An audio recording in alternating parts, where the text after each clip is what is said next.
Hi, guys. Welcome to the Creative Blackprint Podcast. This is the first episode. I have a very special guest with me, someone that has amazing poetry, like some of the best poetry work I've ever seen in my life. I'll be honest. I've known them for 10 plus years. Their work, again, is just amazing. I'm going to allow them to introduce themselves and, just kind of get into the stuff that they're doing. But yeah, if you can give us an introduction, let us know your information, who you are. Hi, everyone. I'm Kaileia, the Princess Poetess. I'm an author of two poetry books. I'm a therapeutic writing coach. I co-host an open mic in my hometown, Sarasota, Florida.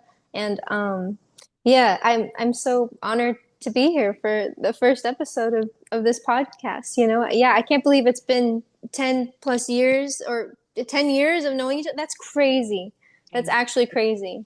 It's insane. So to give some background, we went to high school together. We went to performing arts high school, and Kai was a theater major. I was a dance major, and I think we met through mutual friends, and then we got just closer. I think I came over your house a few times. You came over my house. Like, I took her to like Jack and Jill events. She's literally stayed at my place here in DC. Like, we're very close, and I've known her for so long. She's seen me evolve.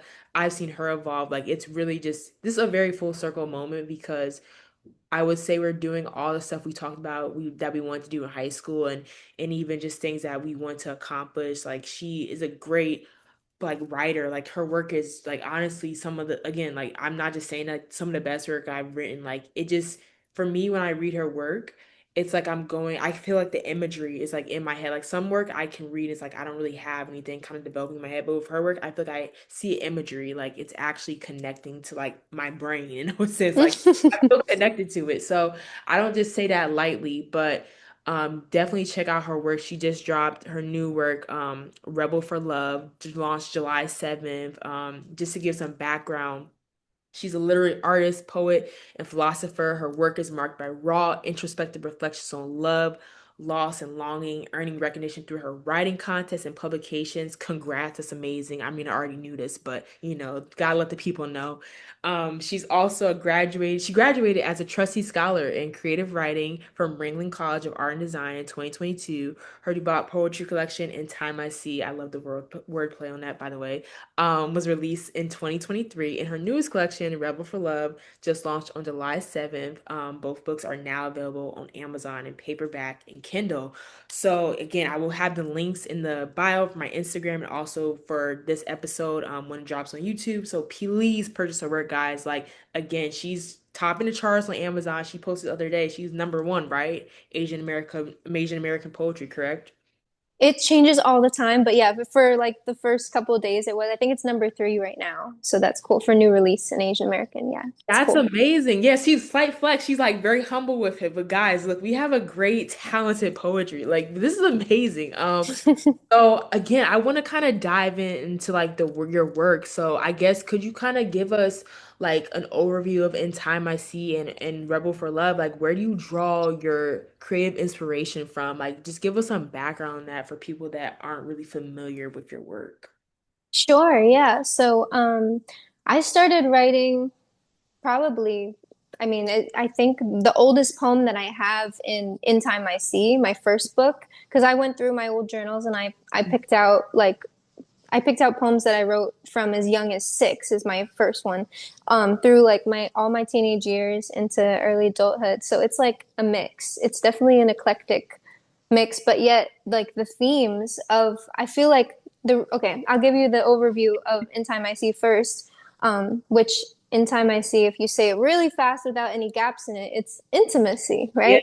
And exactly. so yes, and so basically, it's like I noticed that in the first 23 years of my life, my first quarter of my life, the main theme that dominated Mhm. most of my personal writings, which are my poetry, was intimacy, either the lack of it or like longing for it or moments of it that I captured and wanted to express and explore. And so that's what the first book really was one woman's quest for intimacy. And then moving into Rebel for Love. How I think of them, I actually like to think of them because I'm a Gemini, as you know. Yeah, we You love know, Gemini's. yes, yes. You love Geminis. You love us I so do. much. You actually appreciate us, and you see us, and like it takes a real one to get a Gemini. I must say, our many facets. You guys are so like just some of the most creative people I've met have been Geminis. Like, and that's why I'm excited because like you guys, you're very multifaceted, like people. Again, like there's so many different layers and levels to you guys, and I think you guys are very misunderstood. Like people like to generalize, and I think that's not the case. When you really get to know Geminis, they're actually very deeply emotional people, and they have like many different sides, like just like a lot of layers. But yes, keep going. I don't want to interrupt you though, but Absolutely. Yeah, yeah, exactly. And so I would say like In Time I See is like the light twin, and then Rebel for Love is the dark twin. I love it. I love it. I freaking love it.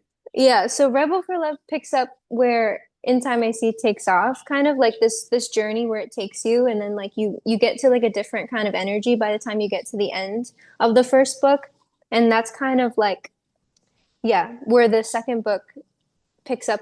Yeah, it's like and also like I have a very interesting sense of humor that I don't think a lot of people get sometimes because it's really subtle. Yeah. So um yeah, like for example, in the very beginning, like, okay, yeah, in the very beginning of this book, I have, yeah, I'll read you. Should I read you the first poem? Okay. Please, yeah. There is no trigger warning for life. The mother's water breaks, the fetus unprepared for the loss of our first home. But as our lungs expand, so does our world, and with it, the awareness that the greatest gift is only ever borrowed, comes with strings that tie us to our angel wings, leading us through the unknown, with no guarantees except that the last loss we'll ever face will be our own. That's how the book opens. In a time where everyone is giving trigger warnings and content warnings and Yeah. things, I'm just like reading this book, just you're just gonna go into it. Like Yes. I'm like, okay, rebels enter here, go on in, like enter if you dare kind of thing. And literally the next poem after that is called He Killed the Poetry. And I'll just leave it at that. But it's kind of ironic that there's a whole book after he killed the poetry. So yeah, you can figure out why that is if you read it. Oh yeah, trust me, I will be tuning in because I love honestly like just things that kind of like really explore like the subconscious and like things that people don't talk about, I feel like in society right now things are very superficial, especially when it comes to love and intimacy. Like people don't want to be vulnerable. A lot of people are just kind of guarding themselves and not really allowing themselves to even enter the depths of like what they're feeling. Like it's like they're either suppressing it by doing other things or just avoiding it. And I feel like books like this and poetry like this, it forces you to kind of look within and even address some of the subconscious things you're not really, kind of tapping into. Like, I think this is what we need right now, especially like I feel like we're kind of in a dark time in society because I think we're at a turning point. And, I don't say that lightly, but I think to get to where we want to be, especially with people being more open, we're gonna have, works of art that, explore these topics. Yeah, absolutely. Actually, am I allowed to ask questions to you? Is that Yeah, a thing? for sure. Okay. I'm just curious, like, okay, what is your impression of Rebel for Love when you hear that title? Like what do you imagine what does it give off? What's the energy, the vibe? Because you're very intuitive and yeah. Yeah, so yeah, honestly, I'm sensing like opposition, fighting for something that you want, but it's like it's difficulty getting there. But at the end, there's an end goal that you're trying to reach, but there's opposition kind of like blocking you. That's what I kind of see it as. Like, in some degrees, I feel like even before you like well, at least in my experience, like I'm really trying to draw from what's happened to me in the past. Yes, yes.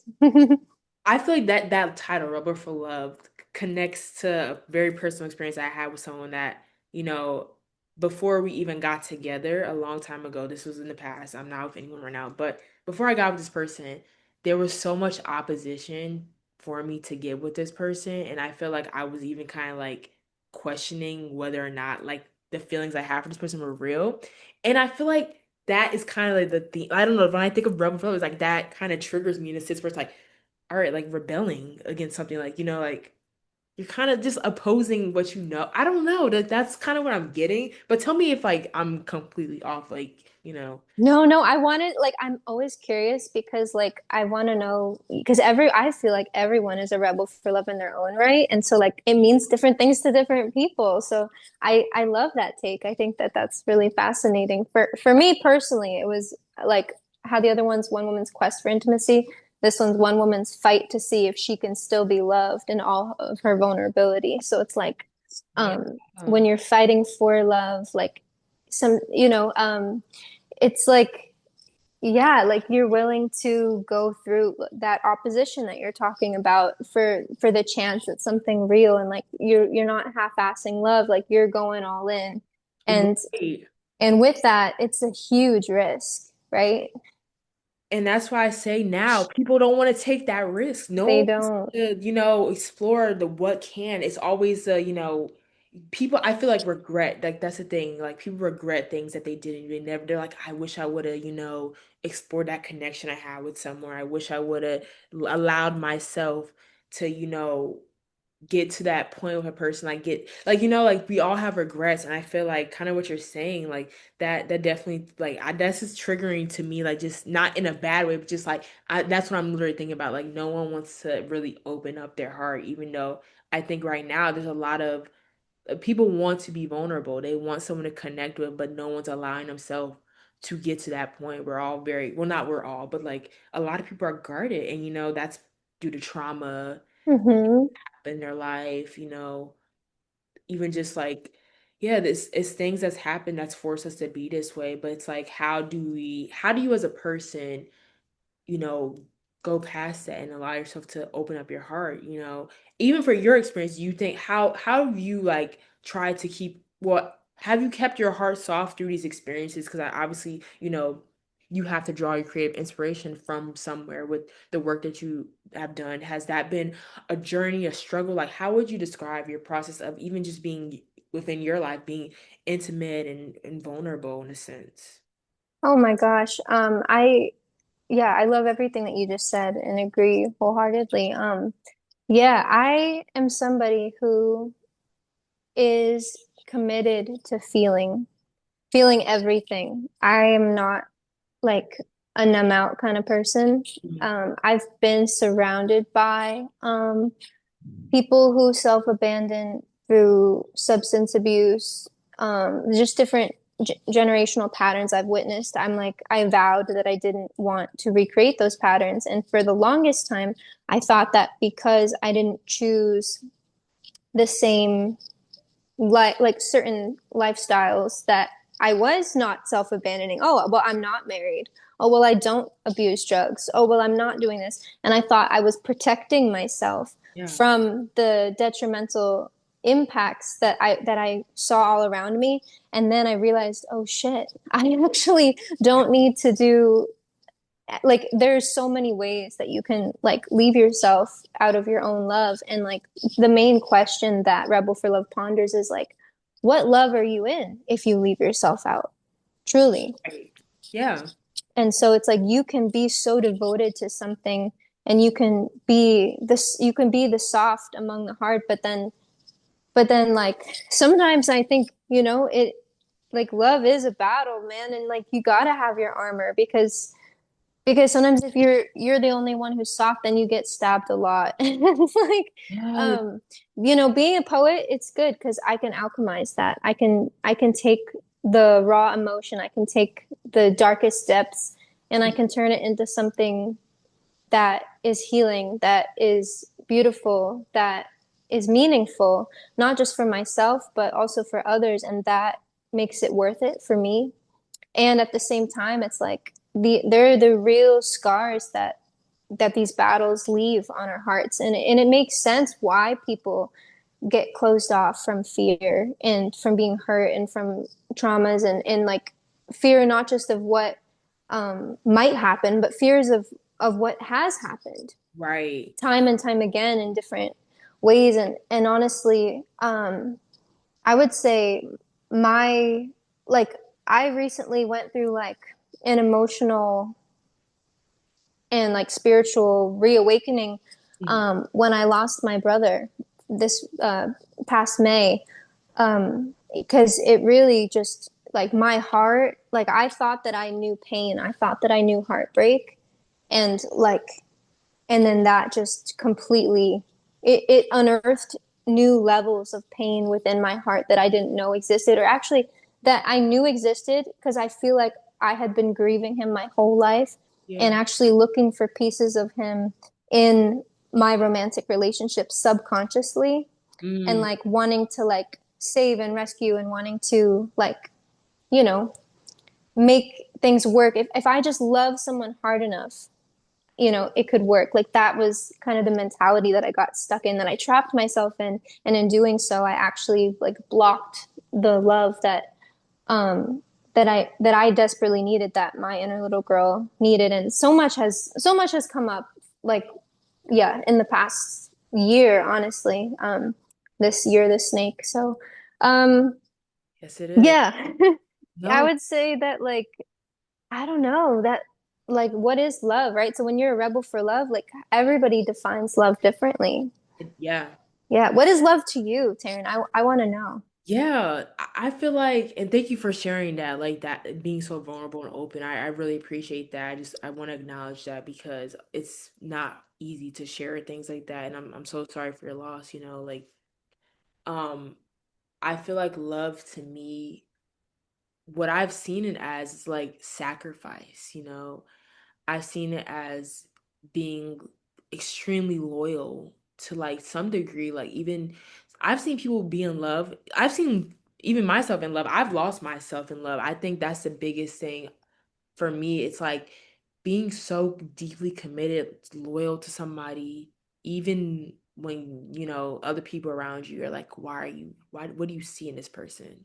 You know, to you, you know, it's someone you care about, someone that you just adore. And I think for me, it's always been self-sacrificial. Like I've always lost myself because I always want to make sure the person I'm involved with is like at their 100%. And I think it's easy for love to also just be seen that way as like, very kind of just one, like narrow-minded a little bit. But like as I got older, I started to see that love isn't just it's not just even a romantic sense. I always thought it was just that it can be a platonic sense. Like you can have so much love for your friends and, family members, and that love may be different, but it shows up in extremely different ways than what I used to see as like a teenager and how I thought it was like from the movies. Yeah, but I feel like lately it's been going from self-sacrificial to like kind of just like an intensity. Like I think the times I thought I was in love have been infatuation. And I always say that because I'm like, did I really love that person? Or were there moments in time where I was in love with that person and I just had a glimpse of what could have been? Because I feel like sometimes I fall in love with the idea of people and things, and I have very distorted views, and I've had to catch myself as I've gotten older and really like check myself like, hey, is this what you're seeing? Is this really what you're seeing, or are you creating an image in your mind and allowing the delusion to overcast? So I would say, yeah, it's very self-sacrificial in my eyes, unfortunately. I'm glad that you brought that up, about the love being equated to sacrifice, because I think that is in our society like what is promoted as, like, if you love someone, you sacrifice your wants, your dreams, yourself, your Right. everything, your boundaries, like you give up everything for this other person, and like you have loyalty to them, but at the expense of loyalty to your own soul. And that's the thing that I'm like, well, I think I'm a rebel for love, because it's so hard for me to justify that. And I like to think that I'm a lover. You know what I mean? I love love. Me And too. yet at the same time, it's like My love, how I see love, Taryn, is like a process of inclusion. Like when I love someone, I include them as part of me. And so, if I am abrasive towards I don't want to be abrasive towards someone that I claim to love, because I will feel that abrasion on my own heart, because my heart doesn't know the difference that I'm speaking to another versus myself, you Right. know? And so I like to think of like, yeah, I like to think of love as a process of inclusion, and that it's not exclusive, it's inclusive. Because a And lot in our society, again, love is always like, oh well, it's exclusive, but it's like love just grows, it expands, it consumes. It's like it's the most powerful force in this world. It's I mean, you have money and you have love. These are like the driving factors in our world. exactly. Um, yeah, I would say that I don't think that the actuality of love is sacrifice. I think that's the deception that we fall for, and Mhm. that we're brainwashed with and conditioned to believe. And then when it doesn't, it never works. Every time someone's left feeling unfulfilled, or more than half of marriages break up. Right. And so clearly, whatever we're doing is not actually what love is. Yeah. So I think that yeah, I really think it does come back to like your love has to include you. It And, can't just include the other person. It has to include you.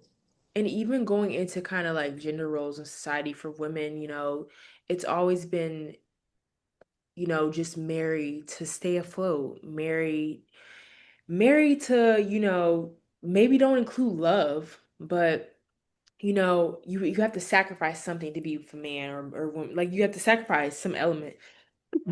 Excuse me. But I just feel like lately, I would say, like, even in terms of like where we are in society, I feel like people have been challenging that idea. Like, having like relationships that there are boundaries you don't want to cross, but that doesn't mean you don't love a person, but you have these open boundaries. And I think that's interesting that, from a society we progress from like very traditional marriages to now like very open marriage, like open marriages and things that where people, you know, they're kind of like you said, putting themselves first, like, what do I want out of this? Oh, I maybe that's just me as a Libra, like, we're notoriously known as flirts and, the people and like I feel like there's always a point where you should explore your options. Like, like you never know. And I don't know, maybe it's just me like kind of just thinking going off the why not challenge traditional viewpoints of what love is for women and what they deserve, why not have why not have your cake and eat it too a little bit, that's just me though. Yeah, I mean, if you're hungry, eat. That's Yeah. that's as simple as it gets. I think a lot of times it's like they mistake uh like devotion for control. Like a lot of times, like you wanting someone to behave a certain way, or like holding yourself to this impossible standard as a human, is like you're trying to control the love rather than allow it to bloom and flourish and like be what it is. It's Mhm. it's an expansive force, it's an inclusive force, and here you are trying to direct it and say, well, you can't do this or you can do this, or otherwise it is or isn't love. But yeah, I mean, it's something that can't be tamed. And so if you truly embody love like that, yeah, there are no boundaries in love. Truly. There There are really boundaries in relationships. I like to say this, Taryn, that love is unconditional, relationships are not. yeah. I kind of agree with that. I think there are certain things like and maybe I've only been probably like in like two real relationships. But I agree. I don't think the boundaries, like people love to say they have boundaries, but when those boundaries get put in place, it's always like either, well, at least in my experience, I feel like I always get backlash for putting up boundaries. And it's like, but what can we not do in these relationships? Like what you have to establish some sort of like, what can we do? What can we not do? What are we going to have to be aligned on? Because we can't Mm-hmm. free for all, like Right. how you get hurt if there's no boundaries established and there's no lines to really cross because there's that was never established, and that kind of leads me into going to the next topic of like even like undefined relationships, like situationships and people like being like, oh, well, we crossed that line, but we're not really anything serious. But it's like, it's always kind of that serious. Like, if you're able to, serious, then it's a little bit serious. But I think it's that vulnerability piece we were talking about earlier. Yes. People don't want to be upfront and vulnerable and be like, maybe I like this person. Maybe I want to take that next step. Mm-hmm. Like sometimes people just like to stay in that gray area because it's easier. You don't have to really share any feelings about yourself, just kind of keep it the same way it's been. But I do think more people should be able to challenge themselves and explore the possibilities of being vulnerable for person. Like, yeah, yeah, I hope one day society kind of progresses back to that. Like what happened to love letters? Oh my God. I mean, I don't know. For me, I mean, I love writing and receiving love letters personally. But yeah, what happens and why are they not normalized, you know? Like it seems like it's out of the norm for that to be a thing. And I don't know. Like overtly romantic expressions and gestures of love, like I'm all for that. Like Me too. yeah, I think Yeah. yeah, I think we need to bring those back. I think so too. I know for me, um, I love personal expression like poetry. Like even I think about like how artists like write songs about people that they're in love with poetry, like actual like, poems Hmm. they love. And I think that's a great form of just expressing your love and admiration for a person. But we don't have that. Like I just feel like we need more people to be open again. I think society would be better off with people like actually just expressing their emotions. It's a little bit more like it's okay to, feel emotions. It's all right. Like you don't have to keep it down. But that kind of goes back to that, people have gone through harmful experiences, trauma and things. Like Yeah, like we're needing to create safety so that way when those emotions are felt, it's not like it doesn't feel like death. You yeah, know, like we need to work on co-regulation. I think that that is like a huge skill that all relationships should have. Yeah, like you can love someone, but to choose to be in relationship with someone, like mhm, that's where you get to figure out like what are the things that you value? What is the vision that you're working towards? And like when you partner with someone or someone's, then you know, you find someone who's aligned with you in those areas and like to be able to co-regulate with someone when like it's so normal for us to just be in a dysregulated survival state and like running around doing all kinds of things in this world. We need to like we could at least in our relationships, like when we come home, right? We should feel safe in our home. We should feel safe and held by the person that we come home to, you right. know? And I think that is going to be the key to like making feelings less scary and encouraging people to be more vulnerable is when they feel safe. And like how can I think the most important quality you can have in a partner is someone that feels safe. Exactly. And I love what you said and like kind of what being creative is to you. You said finding resonance and remembrance through my particular immortalization of a universal human experience. And I feel like that is so key, like the universal human experience, like basically kind of what we're talking about. Like I think people need your work to connect to what they're actually feeling and like, feel validated, even in the sense like of emotions like they're not even maybe expressing, but you're validating these feelings that most people have. And like we need more art that, is able to connect with people on a spiritual, like deeper level, in my opinion. So just shout out to you, just give me your kudos. You're a mermaid, you love to sing, you're a therapeutic writing coach, and it says your big dream of yours is to, be a Disney princess. So yeah, like where did that come from? Like yeah, let us know. Like what are these like fun facts? Like let us know more about Kai. Okay, well, there's this quote by Anais Nin, who is a great poet with a very big heart, and she says that she must be a mermaid because she has no fear of depths and a great fear of shallow living.